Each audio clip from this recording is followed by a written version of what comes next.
اپنی ہر بات اللہ سے کرنے کی عادت ڈالیں۔ کسی اور انسان کو اپنے دکھڑے سنانے کی ضرورت نہیں پڑے گی اس کے بعد، جب ہر کام اللہ ہی کے حکم سے ہونا ہے، ہر کام اللہ ہی نے کرنا ہے۔ ہماری دعاؤں کو بھی جب اللہ ہی نے سن کر قبول کرنا ہے تو پھر انسان کو کہنے سے کیا حاصل؟ انسان نہ تو ہمارے جذبات سمجھتا ہے، نہ نیتیں جانتا ہے، نہ ہی ہر کوئی ہمارا خیر خواہ ہوتا ہے، اور اگر ہو بھی تب بھی اپنے آپ کو ہلکا نہیں کرنا چاہیے کسی انسان کے سامنے، جب اللہ کو بتا سنا کر سب حل ہو جاتا ہے۔ کیا آپ کا دل غم سے بوجھل ہے؟ کیا آپ کو نکلنے کی کوئی بھی راہ نظر نہیں آ رہی؟ تو پھر یہ توکل کا وقت ہے، یہ اللہ پہ بھروسے کا وقت ہے۔ جب مشکل وقت آتا ہے تو اللہ پہ توکل اور زیادہ بڑھا دیتے ہیں، کیونکہ ایسے وقت میں شیطان وسوسے اور منفی خیالات کو انسان پر حاوی کرنے کی کوشش میں لگا ہوتا ہے، اور جو انسان اس معاملے میں ذرا سا بھی ڈگمگاتا ہے یا پھر ان وسوسوں کو ذرا سا بھی ڈھیل دیتا ہے تو اس پر مایوسی اور نا امیدی کی کیفیت طاری ہو جاتی ہے۔ اس لیے شیطان کو موقع نہ دیں، صبر کریں اور اللہ پہ یقین رکھیں۔ میں جانتی ہوں کہ یہ آسان نہیں ہے، مگر یہ آپ کے لیے ضروری ہے۔ جب طوفان آتا ہے تو آپ کیا کرتے ہیں؟ طوفان کو روکتے ہیں یا پھر خود کو بچانے کے لیے کسی پناہ گاہ کی طرف بھاگتے ہیں؟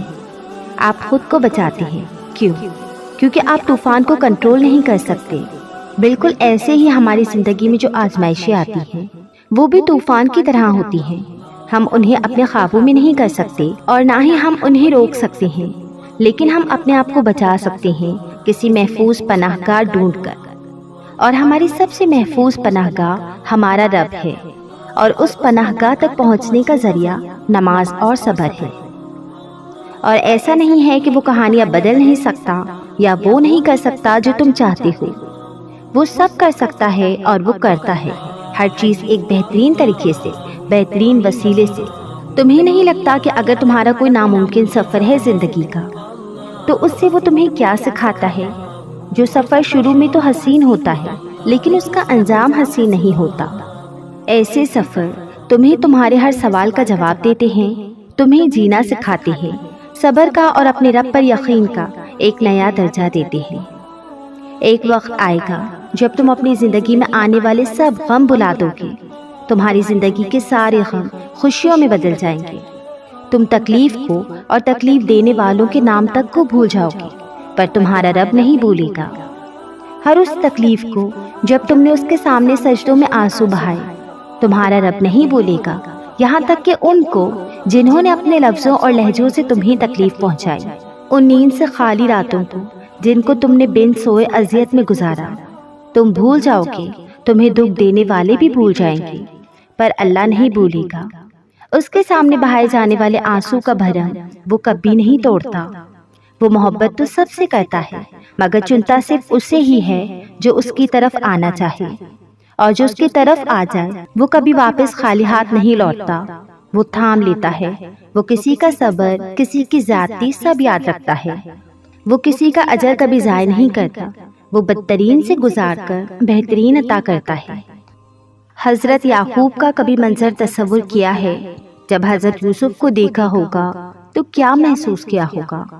جب دعا کو پورا ہوتا دیکھا ہوگا، جب اللہ کے وعدوں کو پورا ہوتے دیکھا ہوگا، اور بے شک تیرے رب کا وعدہ سچا اور وہ بہتر مددگار اور سننے والا ہے۔ یہ جو معجزے ہوتے ہیں نا، یہ یقین والوں کے لیے ہوتے ہیں جو تڑپ رکھتے ہیں اپنی دعا میں، جو دن کو رات، رات کو دن میں بدلنے کی طاقت رکھتا ہے، وہ تمہارے دل میں سکون ڈالنے کی بھی طاقت رکھتا ہے۔ تم مانگو مجھ سے، تمہارا مانگنا اچھا لگتا ہے مجھے، تم کیوں پریشان ہوتے ہو؟ کیا میری قدرت پر یقین نہیں ہے تم کو؟ میں تو تمہاری شیرک سے بھی زیادہ قریب ہوں۔ جب تم اپنی ماں کی نیت پر شک نہیں کر سکتے تو اس پر کیسی بے یقینی جو تم سے 70 ماؤں سے بھی زیادہ پیار کرتا ہے؟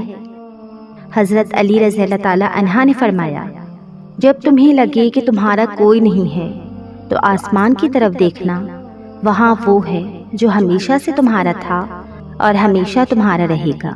ضروری نہیں کہ جو ہم نے مانگا ہو وہی قبولیت کا پھل ہو، کبھی کبھی ہماری پسند نہیں بلکہ اللہ کی رضا ہمیں دی جاتی ہے، اور یہی ہماری دعا کے قبول ہونے کی سب سے بڑی نشانی ہے کہ اللہ ہمیں بڑے نقصان سے بچانے کے لیے وقتی سکون اور فائدے کو ہم سے دور کر دیتا ہے۔ یہ دعا ہی ہوتی ہے جو ہمارے دل کا سکون ٹوٹنے سے بچا لیتی ہے، اور یہی قبولیت کی نشانی ہے۔ جب تمہاری کہانی ایسے موڑ پر کھڑی ہو جہاں تم بے بس ہو جاؤ، کوئی راستہ نظر نہ آئے، صبر اپنی آخری حدوں کو پہنچ جائے، تو جان لینا کہ اللہ انجانے راستوں سے تمہارے لیے مدد بھیجنے والا ہے۔ تمہاری آزمائش کا اختتام ہو چکا، اب وہ تمہیں معجزوں کی راہ دکھانے والا ہے۔ اس دل کی ویرانی کو بس وہی مٹائے گا۔ سکون پائے گا تمہارا دل جب کہیں ذکر خدا آئے گا۔ تم نے تو ٹھان لی ہے اپنا نقصان کرنے کی، مگر دیکھ لینا انشاءاللہ تمہیں اللہ بچائے گا۔ دعائیں مانگتے ہو نا تو ساتھ ہی خیر بھی مانگا کرو، بہتری مانگنے والا بہترین سے نوازا جائے گا۔ ابھی نہیں لیکن بہت جلد سمجھ جاؤ گے، پھر تمہارا دل شکر کی تسبیح دہرائے گا۔ تم وہی سمجھو گے ابھی جو تمہارے سامنے ہے، آہستہ آہستہ تمہاری آنکھوں سے پردہ ہٹایا جائے گا۔ میں تو دعا کرتی ہوں، یا اللہ فخر شر سے بچا لے مجھ کو، دیکھ لینا بھی تو مجھ کو بہت تکلیف پہنچائے گا۔ تمہاری ہر وہ دعا جو تم نے پوری شدت سے مانگی ہے، وہ اللہ کے پاس بہت سنبھال کے رکھی ہوئی ہے۔ وہ تب تمہیں نوازے گا جب صحیح وقت ہوگا، جب اس کی مصلحتوں کے تحت تم نوازے جاؤ گے۔ اور بے شک تمہاری عرش تک کی گئی کوئی صدا بھی خالی نہیں جائے گی۔ ایک ایک پکار کا جواب وہ رب ضرور دیتا ہے۔ یقین جانا کہ یہ مشکلات محض چند گھڑیوں کی ہیں۔ بہت جلد اللہ تمہیں وہ عطا فرمائے گا جو تمہارے حق میں بہتر ہوگا اور جس کی تمہیں ضرورت ہے، اور بے شک وہ رب ہماری ضرورتوں سے پوری طرح واقف ہے۔ اگر تم چاہتے ہو کہ سکون تمہارے قریب ہو جائے تو تم اللہ کے قریب چلے جاؤ اور توکل رکھو۔ تمہاری ہر مراد، ہر فریاد کا جواب ضرور آئے گا اور تمہارے حق میں آئے گا۔ وہ جب تمہیں خود تک لے آتا ہے تو تمہیں تم تک بھی لے آتا ہے۔ وہ آداب دعا انہی کو سکھاتا ہے جن کے مقدر میں قبولیت لکھ دیتا ہے، اور جب وہ معجزے کرتا ہے تو ان معجزوں کی شدت کو بہرا بھی سن سکتا ہے اور اندھا بھی دیکھ سکتا ہے۔ ایسا کوئی کام نہیں جو تیرے رب کے لیے ناممکن ہو۔ تم کوشش کرتے جانا، چاہے سہنا مشکل ہو جائے۔ تم توبہ کرتے رہنا، چاہے تمہارا دل باغی کیوں نہ ہو جائے۔ تم نیت صاف رکھنا، چاہے دل ٹکڑے ٹکڑے ہو جائے۔ تم خیال رکھنا کہ توکل کی کشتی کہیں ڈگمگا نہ جائے۔ تم کوشش کرنا کہ بھروسے کا دیا کہیں بجھ نہ جائے۔ تم مانگتے رہنا جب تک دعاؤں کا ایک دریا بن نہ جائے۔ تم روتے رہنا جب تک گناہ قطرہ قطرہ بہ نہ جائے۔ تم یقین کی اس حد کو پہنچو کہ لہروں کا کنارہ ہی موڑ مڑ جائے۔ تم اس طاقت کا سہارا مانگو کہ طوفان کا رخ بھی بھیڑ جائے۔ تم کوشش کرنا کہ کتاب ہستی بس طلب خدا بن جائے۔ تم دل کے کمرے میں ایک آس ہمیشہ روشن رکھنا جب تک تمہاری اندھیری نگری میں جگنوں کا درخت لگ نہ جائے۔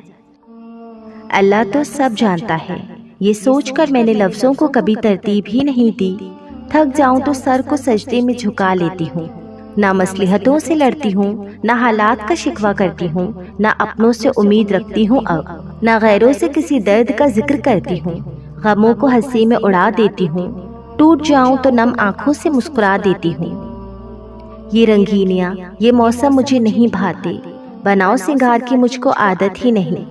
دل برا رکھ کر مجھے زبان سے اچھا بننا نہیں آتا۔ جس کو عزت دی دل سے دی، اور جس کو چھوڑا دل سے چھوڑا۔ میرا مزاج دنیا سے کبھی ملا ہی نہیں، جس کو چھوڑ دیا اس کو پھر میں نے کبھی پلٹ کر دیکھا ہی نہیں۔ رشتوں کو میں نے یقین کی بنیاد پر کبھی پرکھا ہی نہیں۔ زمانہ کہتا ہے مجھ کو سلیقہ نہیں زندگی گزارنے کا، اور میں سوچتی ہوں یہ وہی ہیں جنہوں نے کبھی مجھے سنا ہی نہیں۔ صبر کی آیتیں مجھے یاد رکھنی نہیں آتی، تھک جاؤں تو اللہ کے آغوش میں پناہ لے لیتی ہوں۔ روز سناتی ہوں اللہ کو غم کا وہی پرانا قصہ، روز اس شخص کا نام اللہ کے سامنے دہراتی ہوں۔ ہاں، مجھے دکھ کو لفظوں میں پرونا نہیں آتا، ہاں مجھے لوگوں کے لحاظ سے بدلنا نہیں آتا، ہاں میری دعائیں میری ہی طرح سادہ ہیں، میری نیتیں بس اللہ جانتا ہے، میری ذات میں انگنت عیب ہیں، مجھے دنیا سے لڑنا نہیں آتا۔